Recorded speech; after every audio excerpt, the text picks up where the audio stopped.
They thought of Oahu in Hawaii as their own personal treasure island. John and Julieanne Dimitrion were very much into the material trappings of the ultra-rich.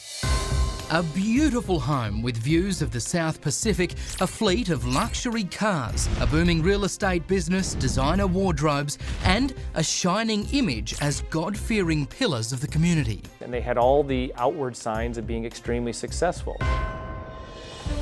But the Dimitrions were really wolves in chic clothing. The masterminds of a scam the FBI says ripped victims off for more than $1 million.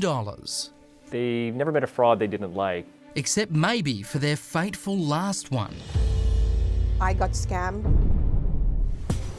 It would bring their fool's paradise crashing down around them. The couple joined a notorious anti-government extremist group and landed on the FBI's most wanted list. They had disappeared off the face of the earth. FBI headquarters, Honolulu.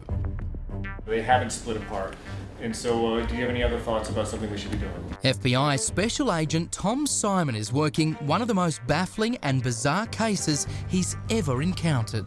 It's extremely unusual in the FBI, and I've been doing this for 20 years, to find a routine financial fraud spin into a domestic extremist investigation coupled with an international fugitive manhunt. Agent Simon picks up the story when the Dimitrions married 10 years ago, painting a portrait of a young couple who only love one thing more than themselves and each other, and that's money. It wasn't just important for them to be wealthy, it was really important for them to make sure that everybody knew how wealthy they were. John, now 34, had been born into privilege as the son of a successful doctor who gave him the best of the best, including a private education at the same prestigious high school that counts President Obama among its alumni.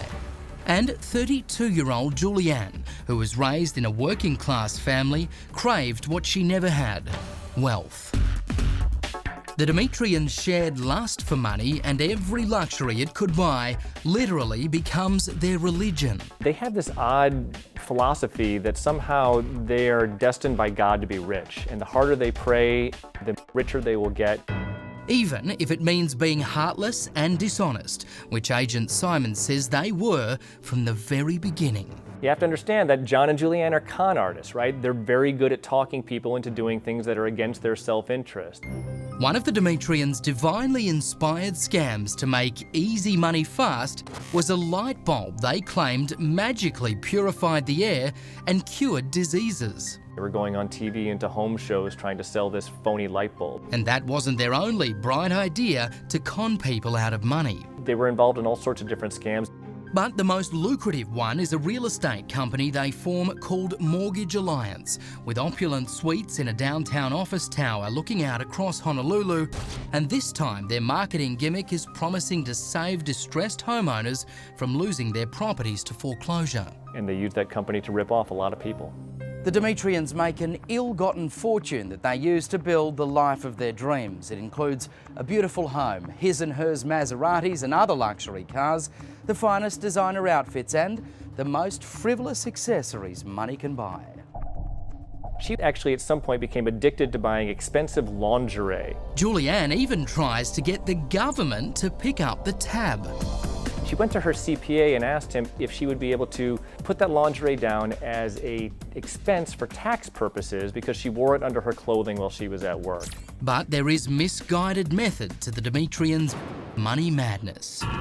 They'd try to spend the money as quickly as possible, creating the illusion of more wealth to bring in other customers. The FBI says they also present an image as deeply religious, active members of a local evangelical Christian church. But the Dimitrions, I believe, really used it as an opportunity to strengthen their bona fides in the community and make people think that they were, in fact, good, upright Christians who would never steal from them. And boy, were those people wrong who believed that.